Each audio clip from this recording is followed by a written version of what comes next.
Point edition, just like what I did for the Magic Mountain one, but these coasters are going to be for Cedar Point and not Magic Mountain. And I'm going to be sharing my overall thoughts on every coaster Cedar Point. Now take note before I even go to the video, I just want to point out some of the coasters that you see, if you're not familiar with them. These coasters are no longer at the park. These are just my predictions on what they could get in the near future and what they really need in the near future. So to kick things off, we'll start with Steel Vengeance. Now Steel Vengeance is a newer coaster at Cedar Point. This is a RMC hybrid coaster, opened in 2018. It's about 205 feet, and it's a good ride. New favorite hybrid coaster, ridden along with Twisted Colossus.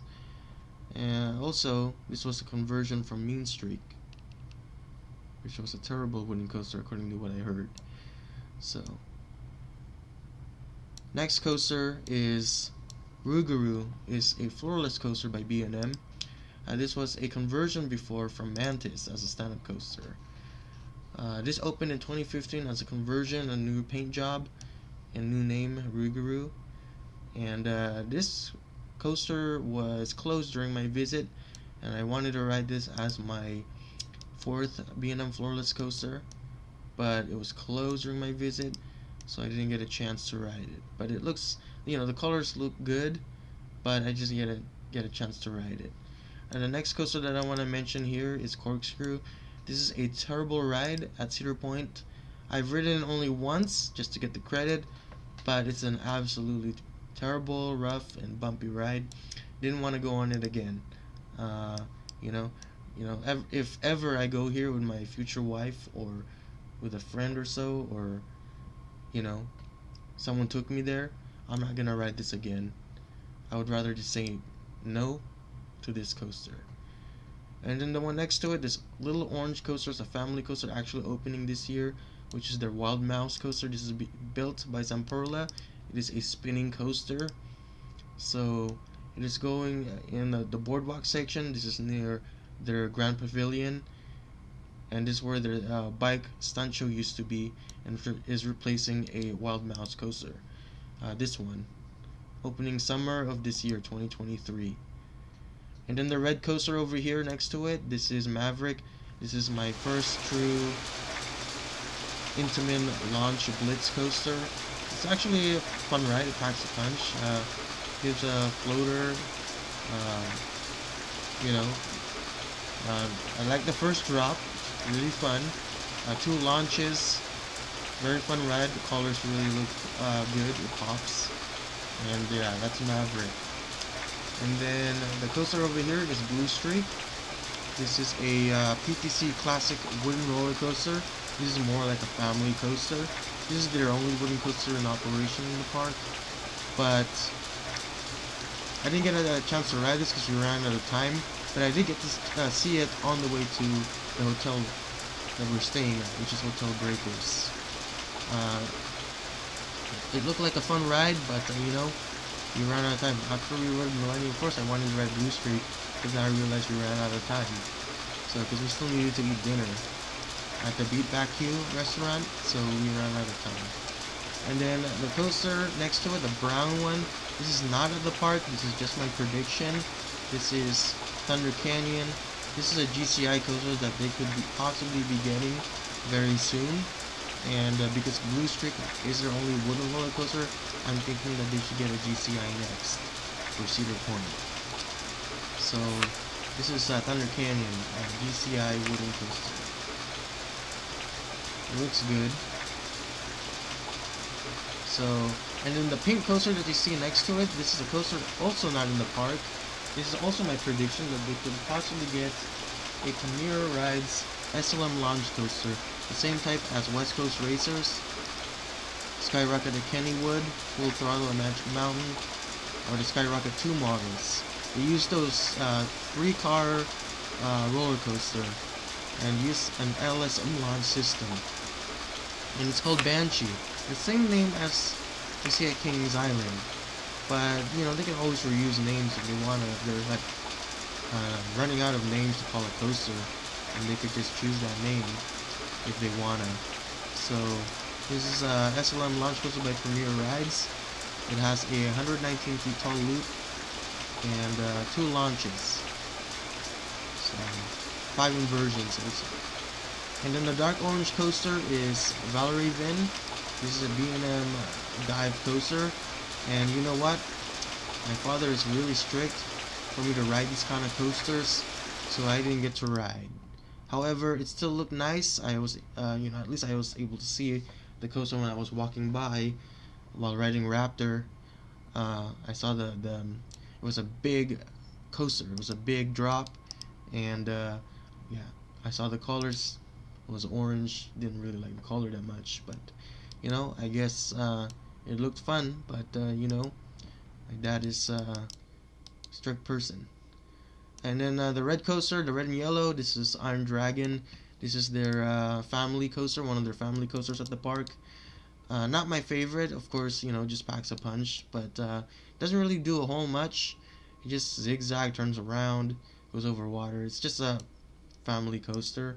It's a aerodynamic suspended swinging coaster, so it's not really my favorite at the park, of course. And if you're willing to ride this, you can, but this is probably not going to be one of your favorites. This is just going to be an okay ride for you to go on. And then the next one is the purple coaster here, Vortex. This is also not in the park. Iron Dragon is a real ride, but Vortex is not a real ride. It's not in the park. This is also my prediction that they should also get a B&M surf coaster, or known as a B&M stand-up coaster. So, same type as the Pipeline going to Cedar Orlando, Pipeline the surf coaster, they need something like that at Cedar Point. But can they feature a chain lift? This coaster could possibly go to the preserve parking next to Gatekeeper. And speaking about Gatekeeper, there it is. But their Cedar Point is missing a stand-up coaster ever since they converted Mantis into a floorless, so now they need a stand-up coaster. So then we're moving on to Gatekeeper. Gatekeeper is my first B&M wing coaster ridden, and not only the first B&M wing coaster, but also my second coaster that features a dive drop element along with full throttle at Six Flags Magic Mountain. So anyway, this was a fun wing coaster. I'd say probably I rated a 4 or something like that, 6. Yeah, probably around that range. But it's a very narrow and out and back layout coaster. You probably will easily see it when you enter Cedar Point, and you'll be like, I want to ride that light blue coaster. And then probably your mom or dad will be like, oh, okay, which one is that? And then you'll be like, I don't know, but I want to go to it. So yeah, it looks absolutely pretty. It really pops. And then this green coaster here is the same manufacturer's Gatekeeper, B&M. This is an inverted roller coaster. This is my third or fourth B&M inverted roller coaster that I've ridden, and it was fun. I rated a 7, I think. Nice color scheme. It really pops when you walk around or at least look at it. It's an appealing color scheme. Looks really nice. So that's Raptor, this one, the inverted green roller coaster. And then this big blue roller coaster is Millennium Force. This is actually at the park. This is my first Giga Coaster ridden. I didn't ride any other Giga Coasters but this is my second favorite roller coaster in the park of Cedar Point. It's very high. I enjoy the first drop. You get a lot of floater on this. It has a great speed, about 93 miles per hour. Very good layout. Very big. And it was very fast. So actually, after I rode Millennium Force, I wanted to ride Blue Streak next, but then I found out we ran out of time, so we didn't get to ride Blue Streak. So anyway, and then this big red roller coaster, this is Magnum XL200. This is the worst hyper coaster that I've ridden, along with Mako and Goliath and Magic Mountain. So Mako at Cedar Orlando, by the way. It wasn't a good ride. It was really rough. I wish they could have replaced it with a B&M Hyper, or at least changed the trains, or removed the seat belts. It would have really helped. But I'd prefer them to just change the trains. I think that would be a lot better, and maybe do some retracking. I don't know if they could still retract the ride, but you know, very bad ride, very terrible ride. And then the last coaster that I want to mention here is Gemini. Their aerodynamics classic racing wooden looking roller coaster. This is not a wooden coaster, it's a steel structure, basically sorry, I'm wrong, wooden structure with steel track.